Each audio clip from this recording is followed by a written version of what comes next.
Station, this is Houston. Are you ready for the event? Houston, I am ready for the event.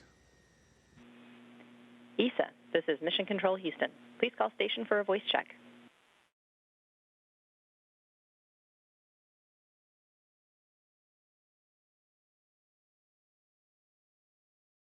ISS, this is Denmark. DTU, can you hear us?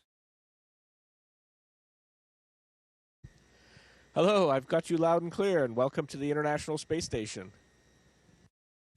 Thank you very much. Hi, Andreas. Thank you for taking time to speak with us today. We're around 1,000 people today. Can you tell us, where are you currently? We are somewhere over the Atlantic Ocean, flying southeast down towards South Africa before we turn northeast again over Southeast Asia. So somewhere over the Atlantic. Sweet. As an astronaut, part of your job is to conduct experiments and collect data for various research projects. Is there a project that you have done on your mission that has made a particular impression on you?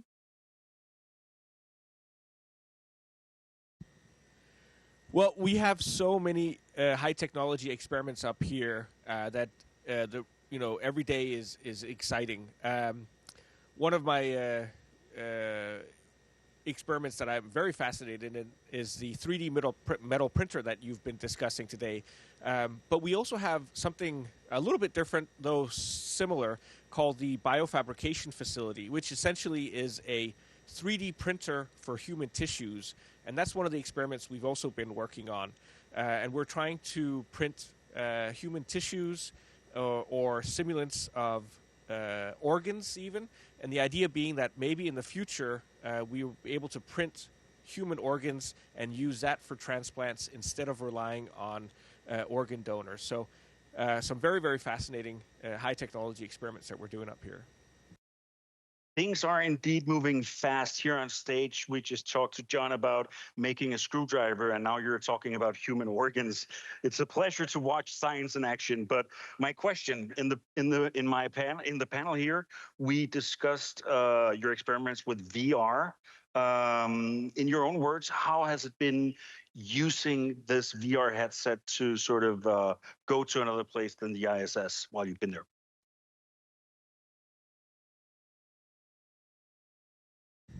Yeah, it's actually one of my favorite activities on board the space station, using this VR headset. I use it for two things. One is for mental health, where I have a chance to relax, enjoy a scene of from nature on Earth, and just kind of de-stress, catch my breath.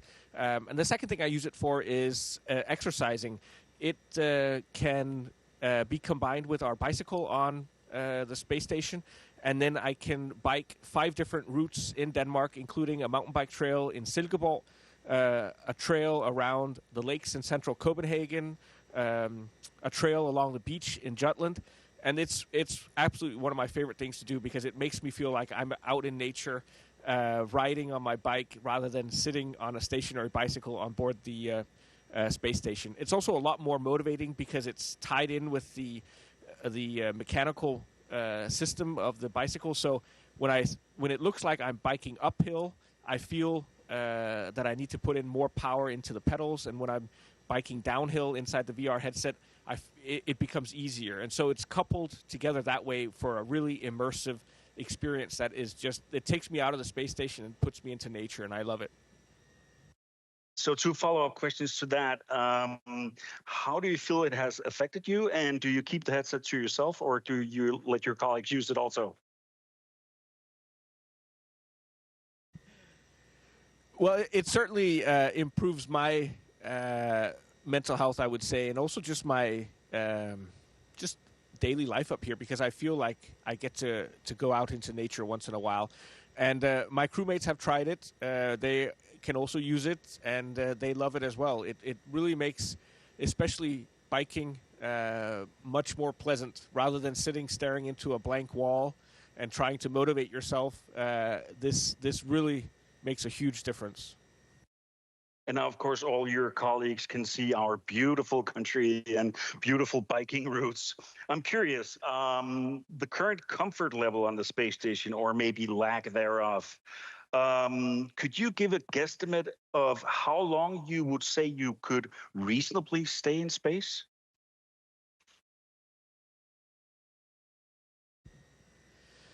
Well, it's difficult to say because I think humans are remarkably resilient.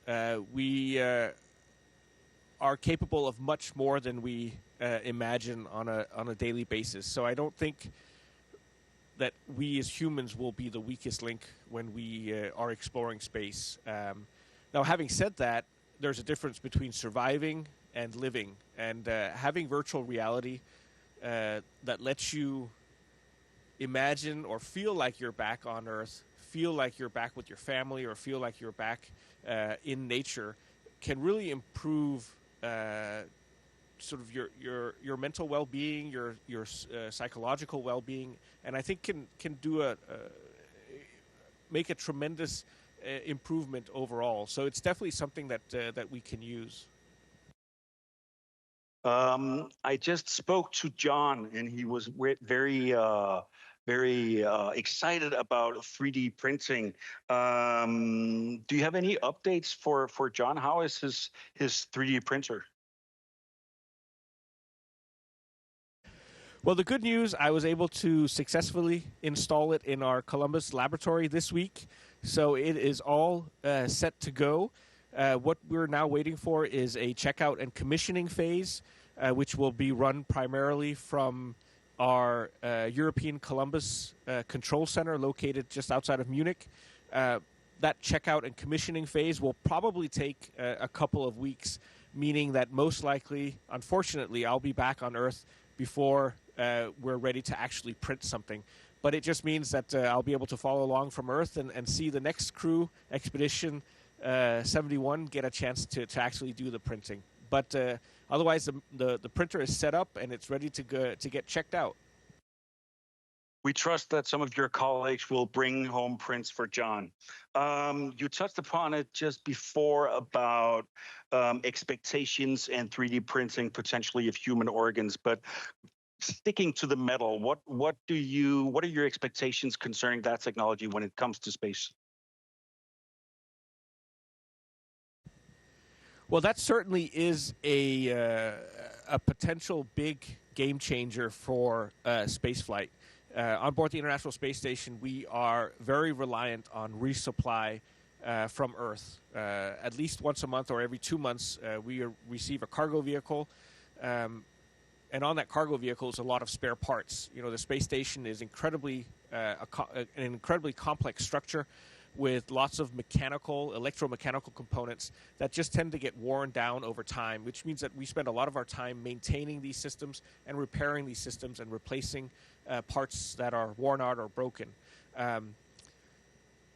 You know, to truly explore deep space, if we want to go to the moon for long periods of time, and especially if we want to go to Mars, we have to be much more self-sufficient, which also means being able to produce our own spare parts. And metal 3D printing is a key technology there. But it goes beyond human spaceflight. You know, if satellites could print, for example, large booms or solar arrays, that will also lift the restriction on size, because satellites, anything we launch into space, is restricted by the size of the fairing on top of a rocket. And so metal 3D printing, or 3D printing in general, can really enhance what we can achieve and what we can do when it comes to space exploration. Going over to another one of your projects, the photography thing, the Todd Davies project. We've seen some of your amazing footage. Can you elaborate on some of the challenges with capturing these phenomena? Well, that's another fascinating experiment that I love to do. And it's involves this small camera here, a Davis camera. Now I mount that because it doesn't have a view screen or a viewfinder. I mount that on top of a regular Nikon camera, and then I sit in cupola, and I hope that I get to see a big thunderstorm. It's always exciting because you never know what you're going to see. Sometimes it's a very small thunderstorm with just a few lightning, and other times you get out there and it's just an enormous thunder system with lightning going off in all the windows. And really the most difficult part is choosing where to point the camera sometimes, because there's just lightning flashes everywhere, and you just kind of have to cross your fingers and hope that you're pointing the camera in the absolute best direction, and you're going to capture one of those elusive red sprites or blue jets.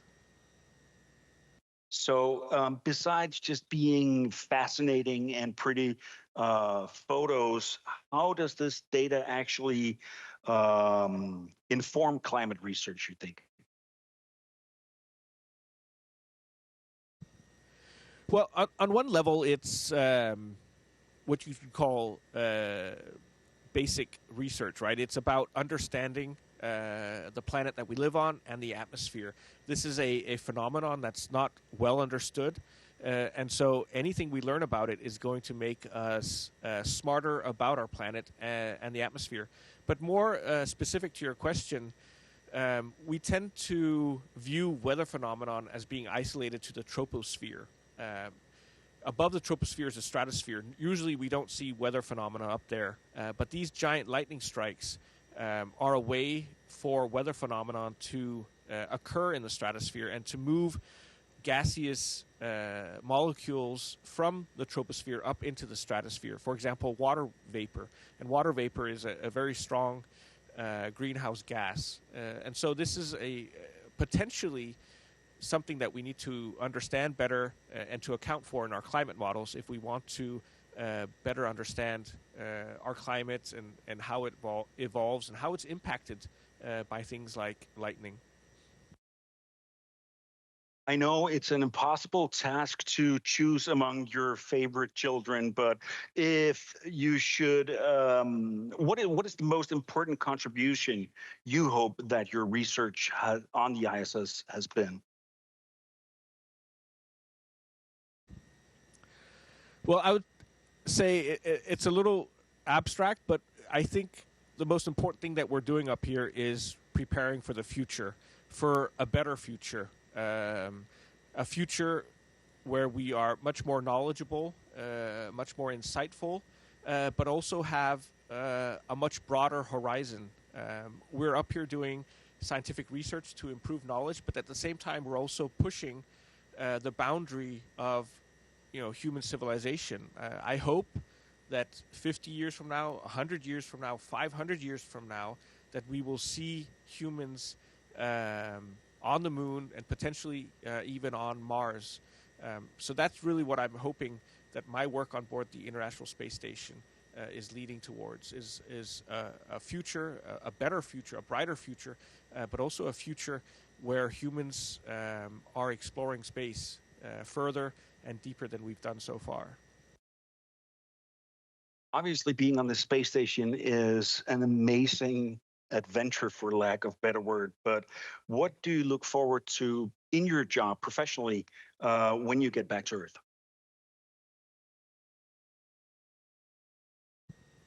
Well, this is an incredibly exciting time in space exploration, not just human space exploration, but in general. And so I look forward to getting back to the Earth and continuing to support our upcoming missions, especially as we return to the moon with the Artemis missions.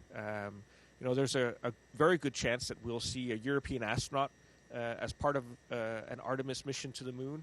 And I think that's incredibly exciting that we as Europe, that the next generation of Europeans will have a chance to explore the moon. And so, basically supporting that in whatever role I can, either as an astronaut or as an engineer, that's what I'm particularly looking forward to. Okay, we do have a bit of time before we have some questions from students. I'm curious, as you're about to leave the space station, what will you miss about your everyday life on board the ISS? Well, a lot of things. For example, this. Being able to fly, being weightless is just so much fun.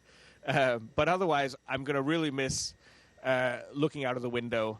Sitting in cupola, looking at our beautiful planet is one of the most spectacular and breathtaking things that we can do up here. And so that I would say in particular, and then just, having fun in weightlessness. That cupola window seems to be the best window, well, not in the world, but in the universe, maybe. It's time for student questions. Our first student is Mikkel Hansen. Please give him a hand.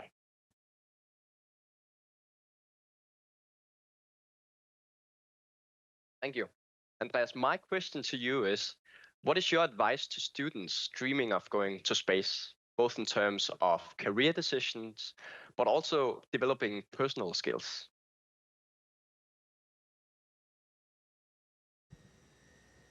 Well, the basic requirements to become an astronaut are that you need to have a background in STEM, so in science, technology, engineering, medicine.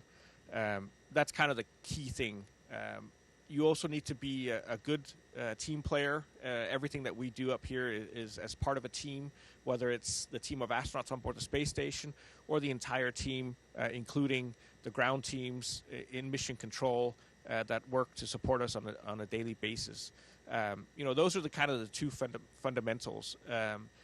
But otherwise, my advice to any young person is to be flexible and to take those opportunities that arise. It's very easy to fixate on a goal and to think that you know how to reach that goal.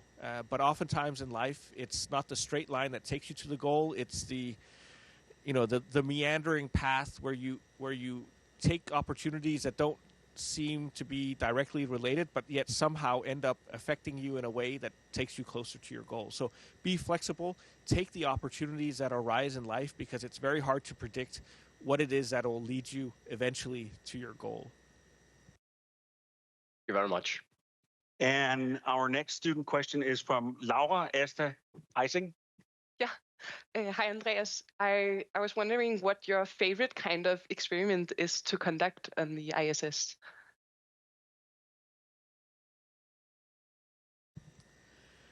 Well, my favorite experiment would be one where I'm actively participating in the scientific process, where I'm helping to make the discoveries, using my hands. There are so many different experiments up here, ranging from experiments just like that, where we're actually participating in the process, all the way to other experiments where we are essentially, mounting a black box, turning it on, and then letting the experiment run autonomously in the background. But the ones where I'm actively involved are the ones that are my favorite. Thank you. All righty. Andreas, thank you so much for taking time to answer questions today. Say hello to all of your colleagues. We wish you safe travels around the planet and back down when that time comes. Give Andreas a big hand. Well, thank you so much. It was an absolute pleasure talking with you today, and I look forward to seeing many of you hopefully soon when I'm back on Earth.